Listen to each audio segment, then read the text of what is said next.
The only people who don't want to disclose the truth are people with something to hide.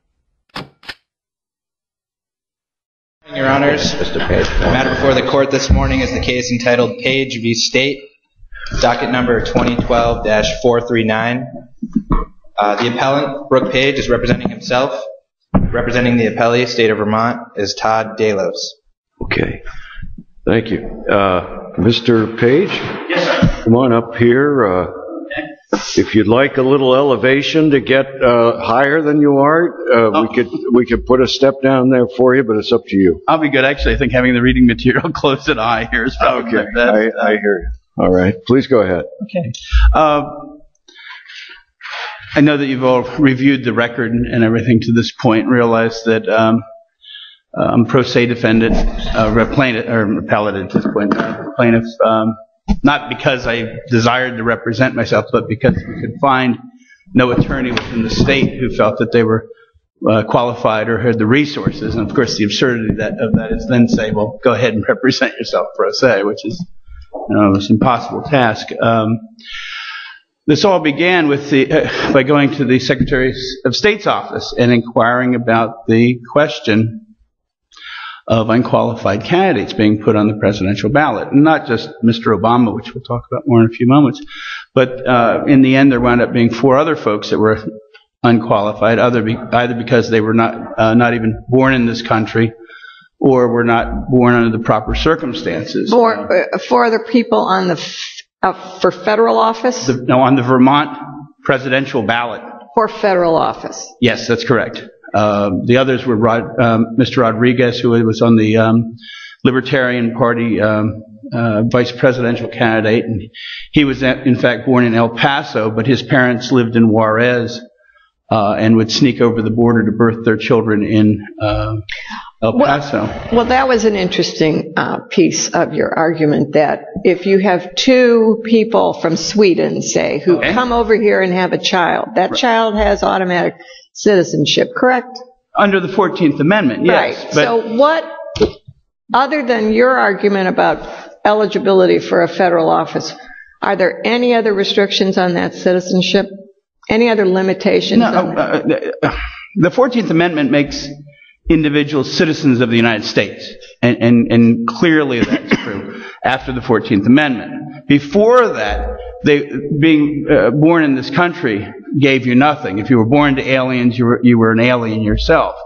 But citizenship, and especially natural-born citizenship, is really inherited, and it's inherited, at least in the battalion model, based upon a combination of soil or land and your parents being citizens at the time of your birth. Now, others. But if all the grandparents are born in Sweden and your parents are born here, then. Oh, no. It's not even that complicated. Your parents don't have to be natural-born citizens for them to have natural-born citizen offspring. They merely need to be citizens at least one day prior to the birth of the individual. Okay, so there's no legacy that's involved. It's merely that at the time of the individual's birth, the parents both need to be citizens of the United States. Now, before the 1922 Cable Act, the father's citizenship was really the important thing, because before the Cable Act, under international law, the mother's citizenship automatically followed that of the father.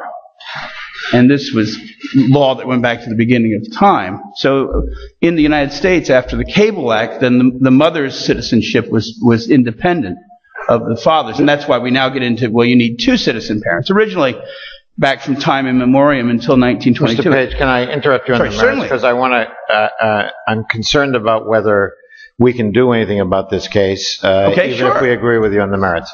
As I understand it, you attempted to serve Barack Obama with this complaint. He never got served. He's now there in the White House in Washington. This can only be about, and that's what you say, whether he can continue to sit as president. How can we issue any kind of order about whether he continue to sit as president if he's not a party to this case? Well, he certainly had he's been party to many cases in the past. Okay, he's chosen not to be a party. We certainly went to his residency at 1600 Pennsylvania Avenue. We had a process server go there, and he only relented when he was threatened with imprisonment by the Secret Service. Well, I don't purport to know that. We've served him numerous times by Federal Express, by Priority Mail. Every single document that you see in the lower court's docket, and even after we proceeded to the Supreme Court, every single piece of material that it was necessary to give Mr. Delos has also been sent by registered mail to the office of or not to the White House. We're not suing President Obama as President of the United States. We were suing him as candidate Obama. But to follow up on Justice Dooley, what authority does a state court have to question or adjudicate the eligibility of a federal candidate? Okay. Why isn't that Congress? Well, it certainly isn't Congress. If one of the things that's in all of this material is Daniel Tokja's adjudicatability of the presidential question. And Professor Tokja specifically says that this case can only evolve from the state courts directly to the U.S. Supreme Court, because the federal courts are barred because of the separations of powers from even hearing this. Matter of fact, many of the cases that are cited, including, I think, Ankeny, were federal district court cases, and on the surface, the federal district court had no jurisdiction. But the state courts, because there's no separation of power issue between the state courts and the office of the President of the United States or the election process, this problem doesn't exist. More importantly, I'm only asking you for those things that you can provide me.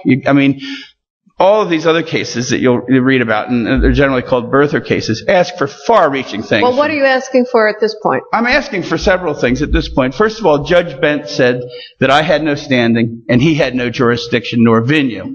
And I think all of that by looking at Title 17, Section 2603 and Section 2617. 2603 gives me standing to contest an election.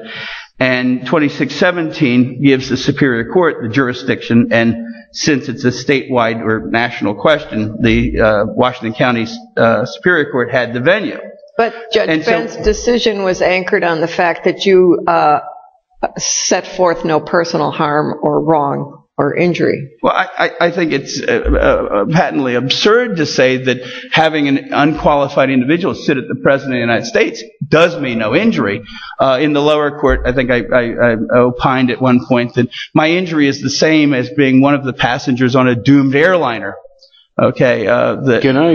Sure, I'm sorry. Let me interrupt you. Can I ask you a question? Put this in some context. Have you, on the basis that you're suggesting that the former candidate Obama is disqualified from holding this office, have you made an evaluation of other sitting members of Congress or any state legislatures that would similarly be disqualified on the basis that you're suggesting? Almost certainly. I think. How many? Can you give me an idea? Well, currently, the Republicans are talking about at least 4 of their candidates in the upcoming election in 2016. Are not qualified? Are not qualified. And I can review them for you very specifically. Mr. Cruz, Ted Cruz. No, you don't need to name them. I'm just interested in the numbers. Yeah. In the past, there's been, and also this is not the first time this has ever been there's been contention. The earliest one would be C.A. Arthur, who was born in this state, regardless of what others say, and his debility, which he was able to successfully keep secret until long after his death, was his father never naturalized to become a U.S. citizen until Chester was living in Upper New York State and was 14 years old. Vice presidential. Because the argument about Arthur, even stronger, was that he really wasn't even born here. His father was itinerant and mostly in Canada, and he was born there. But Arthur, understand, in a stroke of brilliance, kept Hinman, I think, was the fellow that was really chasing this down at that time. Arthur kept the focus over on Fairfield because he knew what his debility was. And so, like Obama kept the attention over on Kenya or Hawaii or what was this, he was able to distract, although it was certainly public knowledge, that his father was a Kenyan citizen at the time of his birth. Had no, in fact, was itinerant himself. He was only there going to the University of Hawaii. Shortly after Obama's birth, he goes on to New York State and goes to Harvard. And then once he's gotten his degree from Harvard, goes back to his 3 wives that he already had in Kenya. But so Obama, like C.A. Arthur, keeps the attention over on place of birth. Now, I'm quite certain at this point, given that the state of Hawaii has provided us with a notarized and certified birth certificate, that he was born in Hawaii. His debility is not whether he was born here. Certainly he is a citizen of the United States under the 14th Amendment.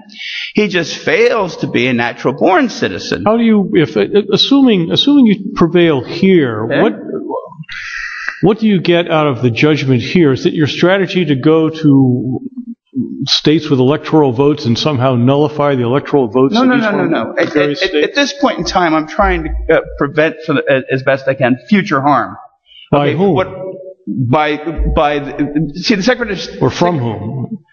The Secretary of State in this state, okay, only has a ministerial relationship to the election. And this is, I found all this out from Mrs. Scheel, who at the time was the director of elections. Matter of fact, when I showed up there that day, she told me the exact process that I had to go through, that I had to go to the Superior Court, that, she told me what law was involved in this, that her office only could,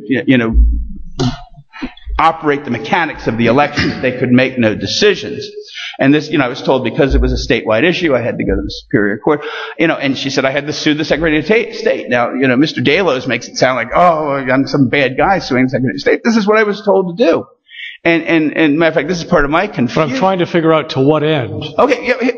If this court were to say, first of all, that I had standing and resolve that for future courts. 2, that in the presidential question, that the Superior Court of Washington County has the jurisdiction and the venue. Those questions are now finally off the board. And the third thing you can bring to me is by a review of the historic facts involved, and don't pay attention to these birther cases, which are just sheer flights of fancy, but go back there's a term, de novo, I've forgotten the third word of it, which means to go back and look at the facts once more with a fresh view on it. That if you go back and look at the underlying material and come to the conclusion that that's where I'm troubled by your failure to serve the president and him failure to be here. I used President Barack Obama. And let's make this clear. He is the de facto president. Okay. He's just not the So because we have a one-sided presentation by you, Mr. Delios now has no particular interest one way or the other because the question of the election is gone, and we don't have the side of Barack Obama on this question that you're raising of whether he's consistent with the Constitution. I think a review of the record would find that Mr. Delos has most adequately represented Mr. Obama's interest. Now, whether that was his place to do or not. Yeah, I don't think he'd claim he was the representative of Mr. He doesn't want to now because he wanted the question. But certainly he has argued voraciously on Mr. Obama's behalf. And based upon the underlying record, I suspect that he's at the very worst discussion, a closet Democrat, because he was certainly more than willing to reveal that I was a Republican in the record, which I have never revealed until this moment on the record. It happens to be true, but it's irrelevant because I'm no friend of the Republicans at this point because Mr. Cruz of Texas, Mr. Marco Rubio of Florida, Governor Nikki Haley of South Carolina, Governor Bobby Jindal of Louisiana are all not natural-born citizens, and they're all being racked up by the Republicans for the next go-round. So at the very least, what you can provide me with is to make it so that I don't have to go through such an uphill battle to battle in the next round. Additionally, understand that one of the representatives, House Representatives from upstate New York, has filed an amendment to the Constitution to repeal the 22nd Amendment. So to say Mr. Obama has no further skin in this game is completely not true. His minions are working judiciously to try to have the 22nd Amendment repealed. But that'll take care of itself. What concerns me is... It'll take care of itself that if he's able to run again, we still come back here again in the future. So there's certainly no mootness to this at all, Well, okay, I guess I have yet to be convinced. I mean, even before, it seemed like I understand the point you're trying to make here, and if you make the point, it doesn't count for anything unless we have a similar candidate run the next time, which we might not. Oh, I think that probability, I'd be willing to put a generous wager on the fact with good odds. But I mean, this will happen again. I mean, and we really need to sort this out. Now, I mean, the Constitution of the United States, okay, is flexible, but it's flexible through amendment. And matter of fact, in the past 10 years, since people started to eye up Mr. Obama, I think there have been 7 or 8 attempts to change the natural-born citizen laws. They have all failed. The only people who don't want to disclose the truth are people with something to hide.